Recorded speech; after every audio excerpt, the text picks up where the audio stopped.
Hello, and welcome to today's interview with Pamela Muscat from ADHD Malta. I am Kate Lindley, and I work for ADHD Europe. And we are recording these interviews to put faces to those who have lived experience with ADHD in this month of awareness around ADHD. So, welcome, Pamela, and thank you so much for accepting this invitation to come and talk. Tell us a little bit about yourself. Thank you for inviting me and accepting my little story as part of the lived experiences for this very important month of the year. I'm Pam Muscat. I used to be the president for ADHD Malta for 13 years. I took over from a colleague.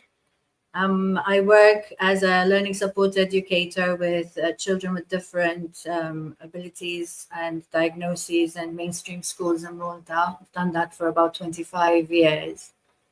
I'm a mother of 5. My kids range between the age of 20 and 35. My kids are all on, on neurodivergent spectrum of sorts, as I am. I was diagnosed when one of my kids was diagnosed some years ago. Thank you, Pam. So you were telling me before that you were diagnosed after quite some time. What was it like to have the diagnosis? What did it give you? I think in my case, it gave me some sort of closure or understanding about why I behaved the way I did growing up. It helped me understand the need for novelty, the need for finding something that I'm passionate about so that I can, give all my attention to it. The fact that I like to do things differently all made more sense once I received that diagnosis. And also the fact that I found that I could also avail myself of, interventions, therapies, and also medication. That was a big important part. And finding my tribe. I think that was also crucial. Having people around me who understood finally what I'm about. Okay, so my next question is, what is particular about living with ADHD for you? And you mentioned that you understood why you do things differently. So is that what's particular? Or are there other things that are particular? I think there are other things. I think the huge amount of sensitivity and empathy and the strong sense of justice that I've always had, going the extra mile, not having many boundaries, the need for instant gratification was a big thing when I was younger. And, I've had to work on as I've grown older, of course. The fact that I used to make a big effort to do well and still always fell a little bit short of probably my potential. I was never an A student, but I could have been, sort of thing. I wasn't failing school. I liked learning. It was my hyper focus. So learning is still very much something I enjoy doing till today. But somehow there was always that little, I couldn't memorize stuff. My short-term memory is really bad. It's terrible. So Okay. these things are things that also impact daily life, and you need to take into consideration.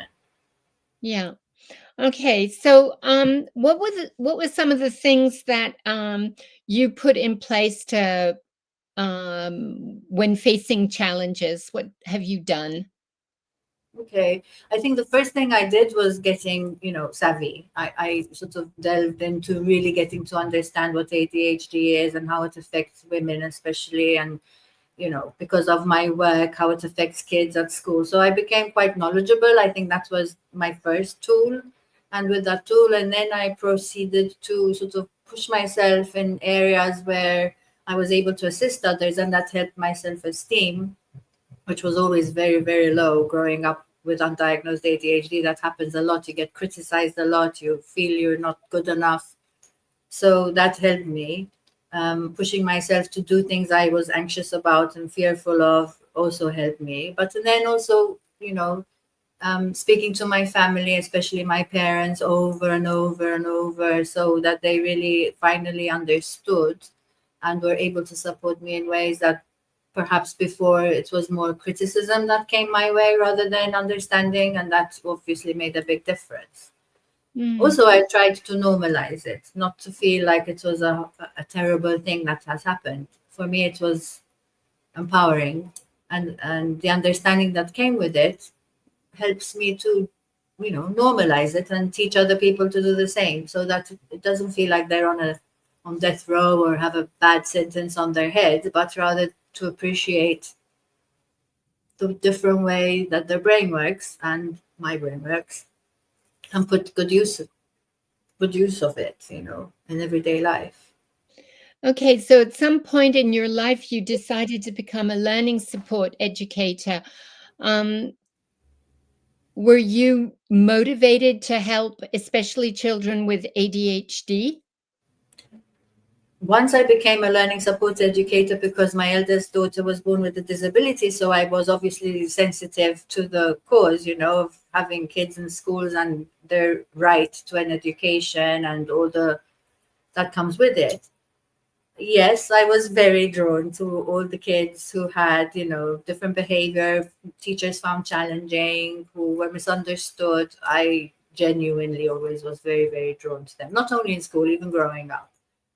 Um, so yes, and it kept me doing the job because obviously every couple of years you have a different student, you have different teachers. So there's also a change within the same profession. There was space for growth education wise, so I had to study and improve my level of education as well along the way. So it was always changing, and I found it very, very suitable to my personality.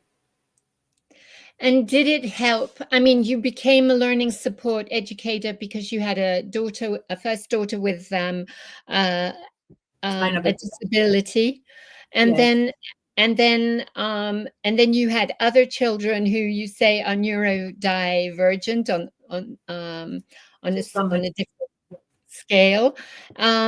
So, what was it like being a learning support educator during the day at work, and then coming home and dealing with children who had their learning challenges?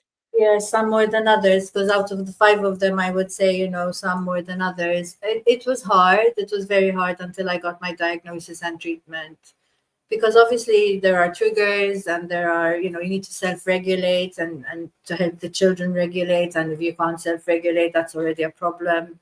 You need to be organized so that they have everything ready for school the next day, so you're coming home after a full day of tending and being full on with your students and the paperwork that goes with it. And then you have to start all over again, homeworks, doing the house chores and everything. So to a certain extent, I managed because I have raised five kids, but it was very taxing on my emotional well-being, not only my emotional, but also my physical well-being. I have found that obviously that sort of stress translates into, body aches and pains, which are also very common nowadays, we know, with neurodivergence. So, there I had to learn to pace myself. And finally, starting medication was one of the things that helped me do that. I became a much better parent once I started my meds, I must admit. And therapy made much more sense because going to therapy and not knowing what you're addressing exactly, you keep going around in circles, and that's a waste of time and energy and money. So Okay. I could focus my therapeutic path better. Okay. All right. I want to ask the question. What is? Did you find anything that was helpful in emotional regulation?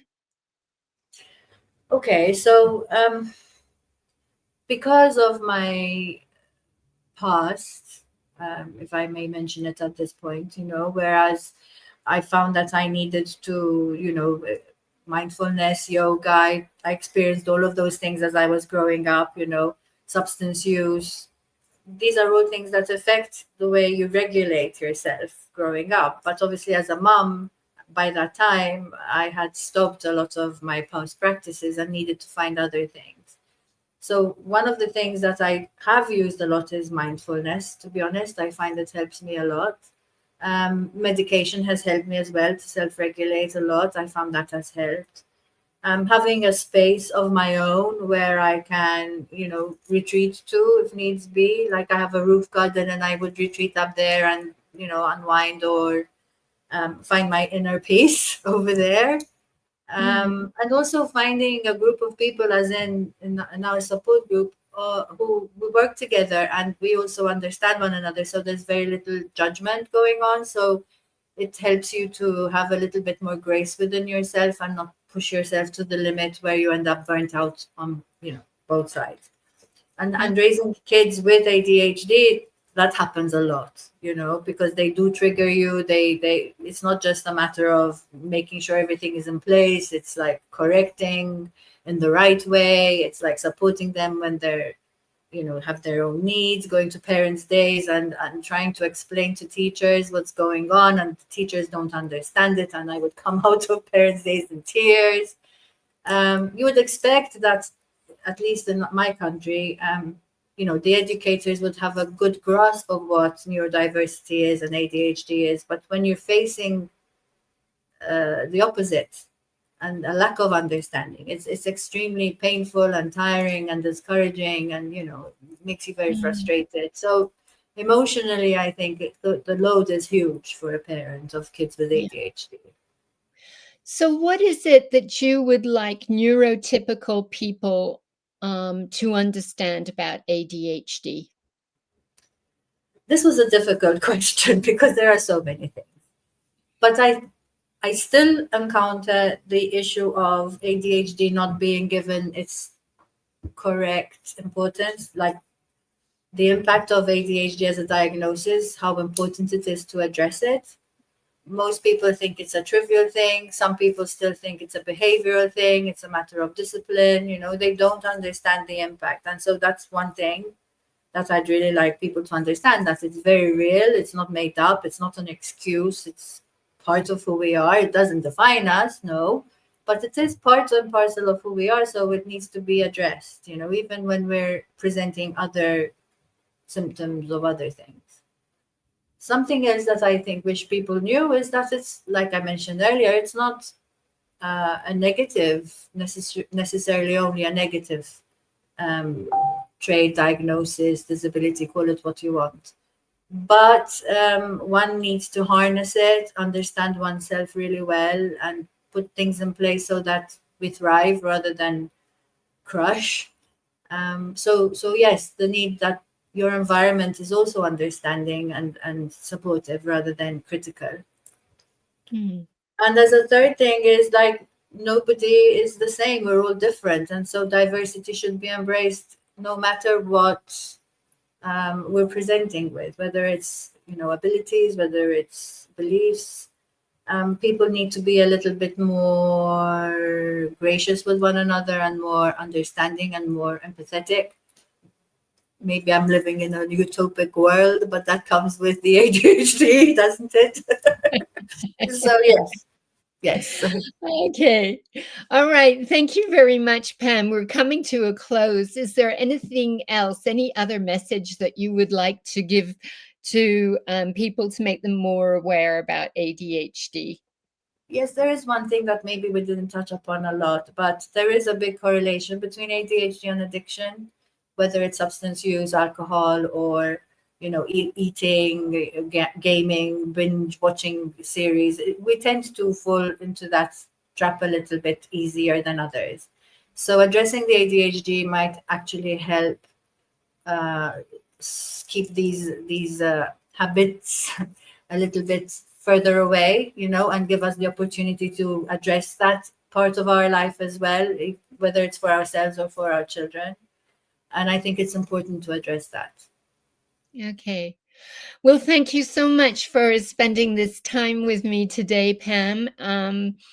Thank you, Kate. On behalf of ADHD Europe, it was a pleasure to talk to you and to learn more about your experience. And thank you for raising awareness. Oh, thank you so much to ADHD Europe for doing this and for constantly raising awareness on ADHD throughout the throughout Europe. Thank you. Bye-bye. Bye bye then, Kate. Bye bye.